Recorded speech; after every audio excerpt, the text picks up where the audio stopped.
Hello friends, मैं विकास बाबू साक्य आप सब लोगों का आपके अपने YouTube channel Shakya education point में अपना स्वागत करता हूं। तो फ्रेंड्स, आज हम जीके में हिस्ट्री का पार्ट 3 लेकर आए हैं, जो आगे आने वाली सभी परीक्षाओं जहां पर भी जीके पूछी जाती है उसके लिए अति महत्वपूर्ण है। चाहे यूपीएसआई हो, UP police jail warder, UP लेखपाल, एसएससी, रेलवे आदि सभी के लिए अति महत्वपूर्ण है, क्योंकि इसमें जितने भी प्रश्न हैं वो विभिन्न परीक्षाओं में आए हुए ही प्रश्न हैं।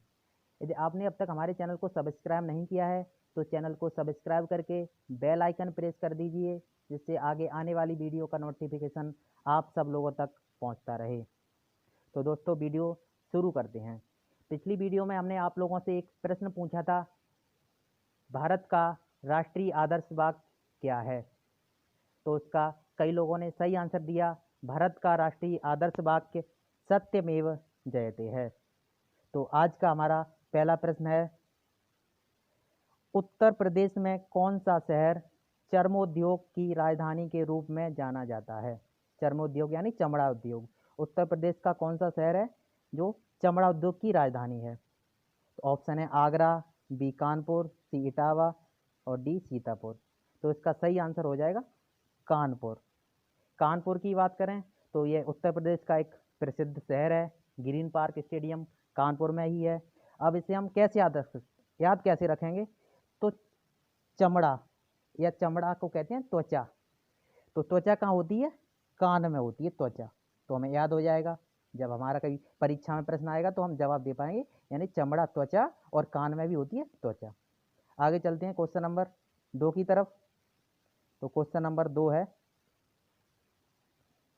हिंदू पौराणिक कथा के अनुसार भगवान श्री राम अयोध्या के शासक थे। अयोध्या कहाँ की राजधानी थी। ऑप्शन ए हस्तिनापुर, बी कुरु, सी कलिंग और डी कौशल। तो इसका सही आंसर हो जाएगा कौशल। कैसे याद रखेंगे, जब भगवान श्री राम वनवास यानी वन में गए थे तो उन्होंने अपना परिचय दिया था कि कौशलेश दशरथ के जाए, हम पितु वचन मान बनाए। तो कौशलेश यानी कौशल नरेश के राजा दशरथ के पुत्र हैं। यदि आपने रामलीला या रामायण देखी है तो आपको बहुत जल्दी याद हो जाएगा। यदि कौशल की बात करें तो कौशल प्राचीन भारत के 16 महाजनपदों में से एक महाजनपद था। इसकी राजधानी साकेत थी और वर्तमान में इसे अयोध्या के नाम से जाना जाता है।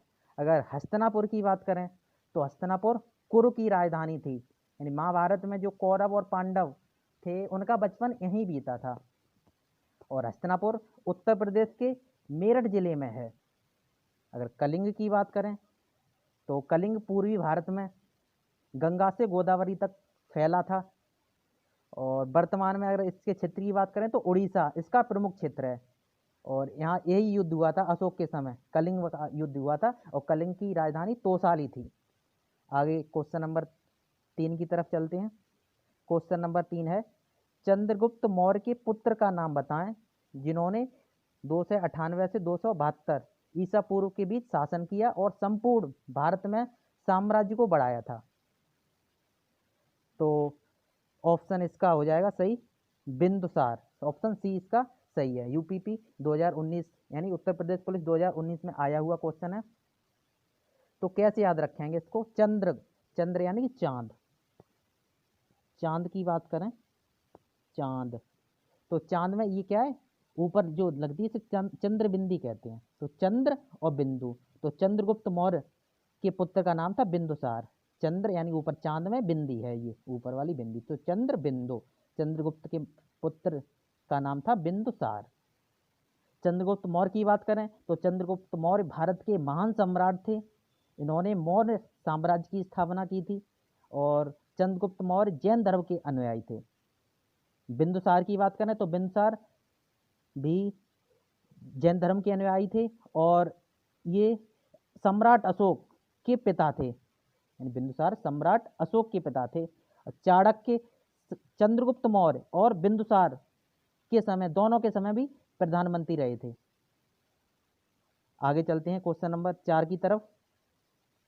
क्वेश्चन नंबर 4 है, संयुक्त प्रांत का नाम बदलकर उत्तर प्रदेश कब किया गया था।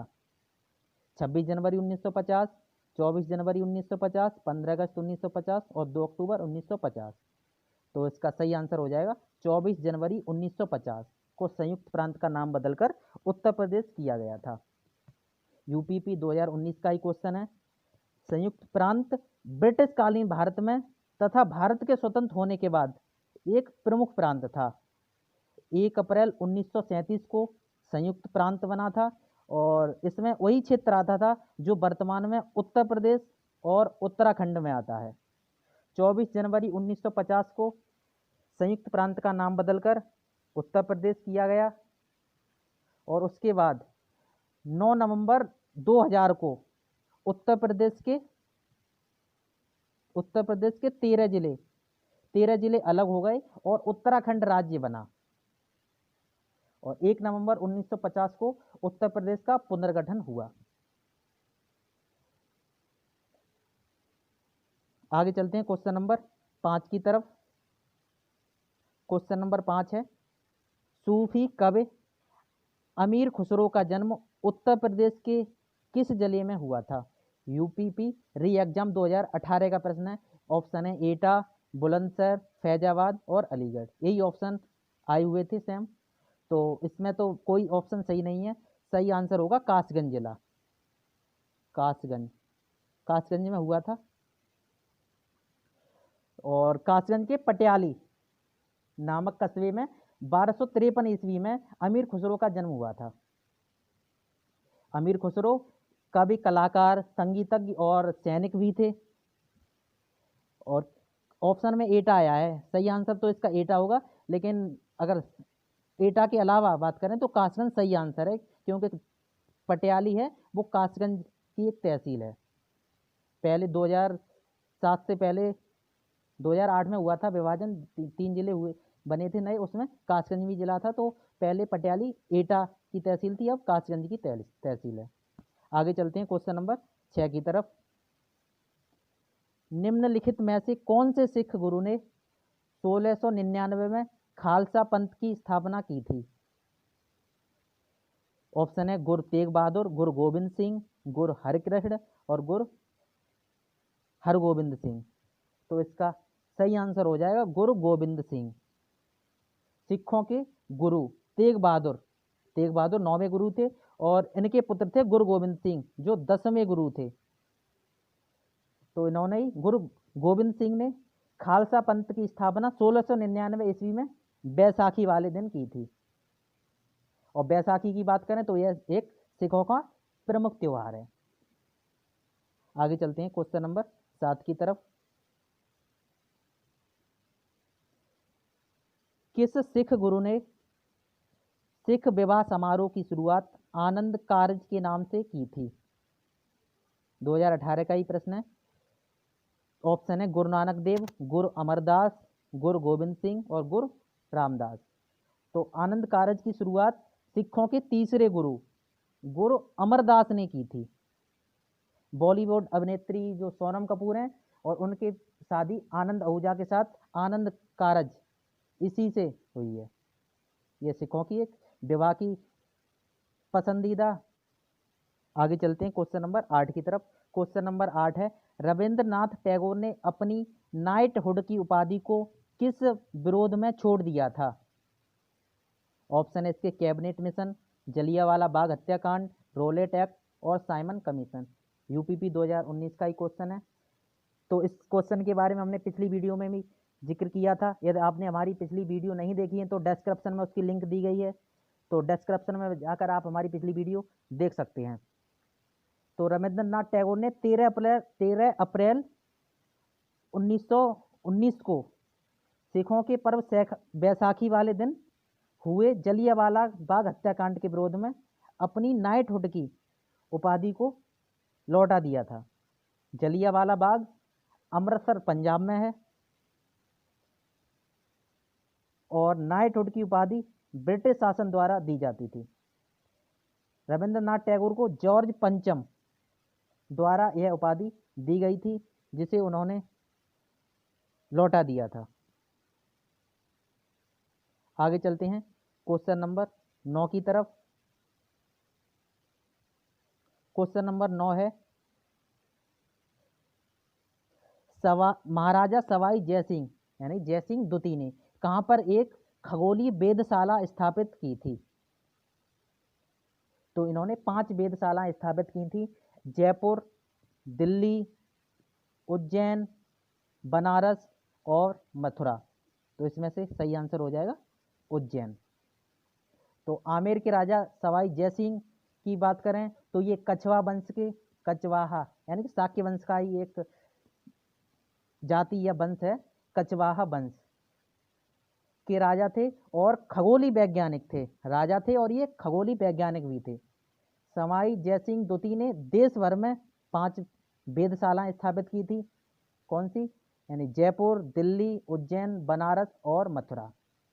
जयपुर का जंतर मंतर और दिल्ली का जंतर मंतर, ये दोनों ही महाराजा सवाई जयसिंह द्वारा बनवाई गई खगोलीय वेधशालाएं हैं। और जयपुर नगर की स्थापना भी जयसिंह द्वितीय ने ही की थी।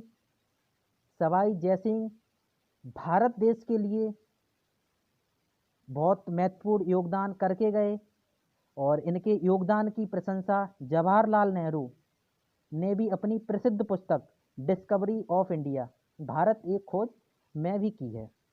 तो बहुत प्रसिद्ध राजा थे सवाई जयसिंह। आगे चलते हैं क्वेश्चन नंबर 10 की तरफ। क्वेश्चन नंबर 10 है, पानीपत के तृतीय युद्ध में मराठों को किसने हराया था? रेलवे 2013 में पूछा गया क्वेश्चन है। तो ऑप्शन है इसके औरंगजेब, हुमायूं, अहमद शाह अब्दाली और शाइस्ता खान। तो इसका सही आंसर हो जाएगा, मराठों को हराया था अहमद शाह अब्दाली ने। ऑप्शन सी बिल्कुल सही आंसर हो जाएगा।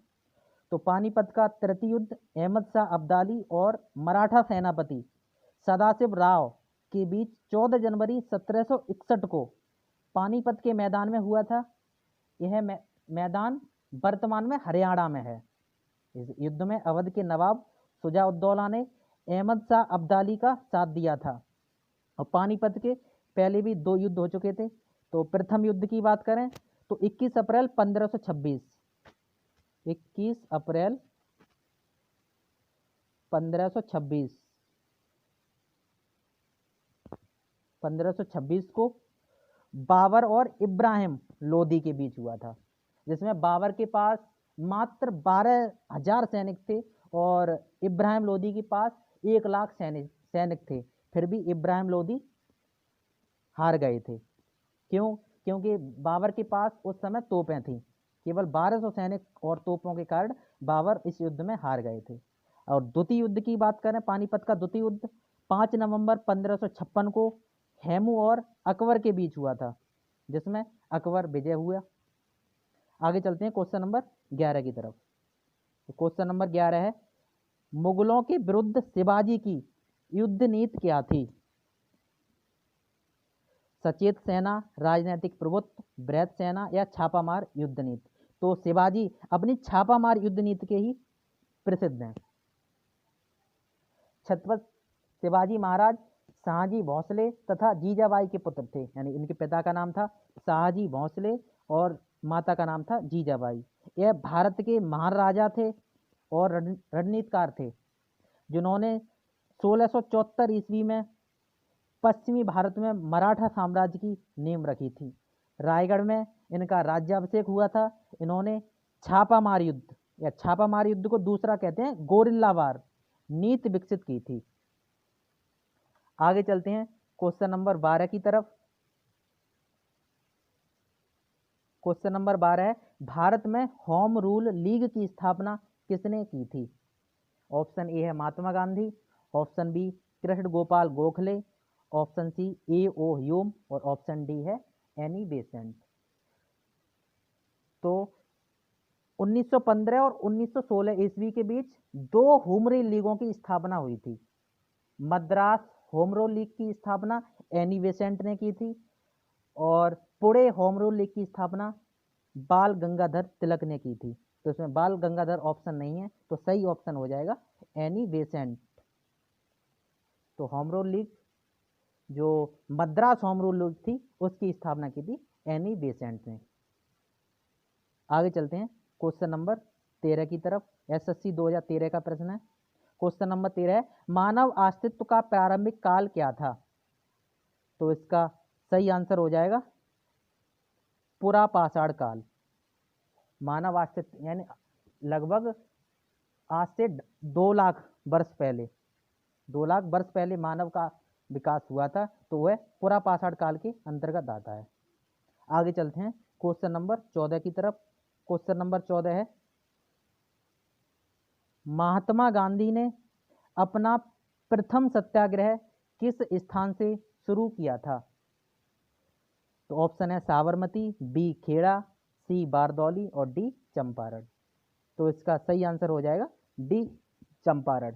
तो महात्मा गांधी के नेतृत्व में बिहार के चंपारण जिले से सन 1917 में एक सत्याग्रह हुआ था, जिसे चंपारण सत्याग्रह के नाम से जाना जाता है।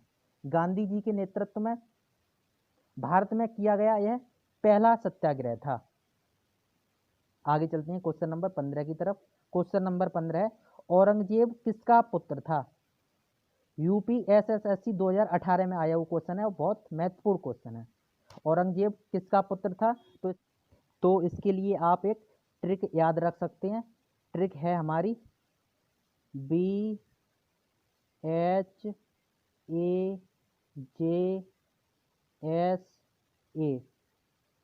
बी यानी बाबर। बाबर का पुत्र था हुमायूं, हुमायूं का पुत्र था अकबर, अकबर का पुत्र था जहांगीर, जहांगीर का पुत्र था शाहजहां और शाहजहां का पुत्र था औरंगजेब। तो औरंगजेब किसका पुत्र था?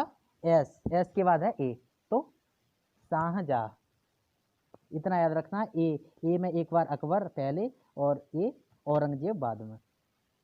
तो BHAJS यानी भाजसा ट्रिक हो जाएगी हमारी, भाजसा याद रख सकते हैं आप।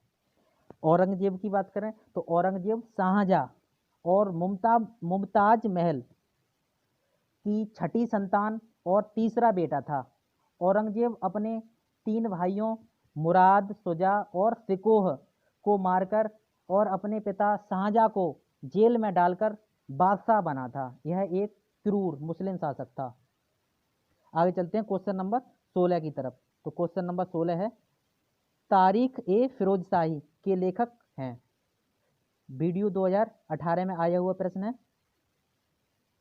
तो ऑप्शन ए है Ziauddin Barani, option B Hasan Nizami, option C Isami और ऑप्शन डी इब्न बतूता। तो इसका सही आंसर हो जाएगा जियाउद्दीन बर्नी। तो जियाउद्दीन बर्नी ने तारीख ए फिरोजशाही की रचना की थी और यह मोहम्मद बिन तुगलक के शासनकाल के दौरान एक मुस्लिम राजनीति थिंकर थे। आगे चलते हैं क्वेश्चन नंबर 17 की तरफ। क्वेश्चन नंबर 17 यूपी लेखपाल 2015 में आया हुआ प्रश्न है। 1857 के प्रथम स्वतंत्रता संग्राम में भाग लेने वाली प्रसिद्ध महिला स्वतंत्रता सेनानी कौन थी? ए कस्तूरबा गांधी, बी भीकाजी कामा, सी सरोजनी नायडू और डी बेगम हजरत महल। तो इसका डी ऑप्शन सही हो जाएगा, बेगम हजरत महल। बेगम हजरत महल का असली नाम मोहम्मदी खानुम था और उनका जन्म फैजाबाद में हुआ था। वह अवध के नवाब वाजिद अली शाह की दूसरी पत्नी थी और अवध की बेगम के नाम से जानी जाती थी। अगर भीखाजी कामा की बात करें तो यह भारतीय मूल की पारसी नागरिक थी, जिन्होंने लंदन, जर्मनी, अमेरिका का भ्रमण कर भारत की स्वतंत्रता के लिए काम किया था। सरोजनी नायडू की बात करें तो सरोजनी नायडू का जन्म हैदराबाद में हुआ था। यह कांग्रेस की प्रथम महिला राष्ट्रीय अध्यक्ष थी और उत्तर प्रदेश की प्रथम राज्यपाल तथा भारत की प्रथम महिला राज्यपाल थी। तो उत्तर प्रदेश की प्रथम महिला भी राज्यपाल थी। कस्तूरबा गांधी की बात करें तो यह महात्मा गांधी जी की पत्नी थी। आगे चलते हैं क्वेश्चन नंबर 18 की तरफ।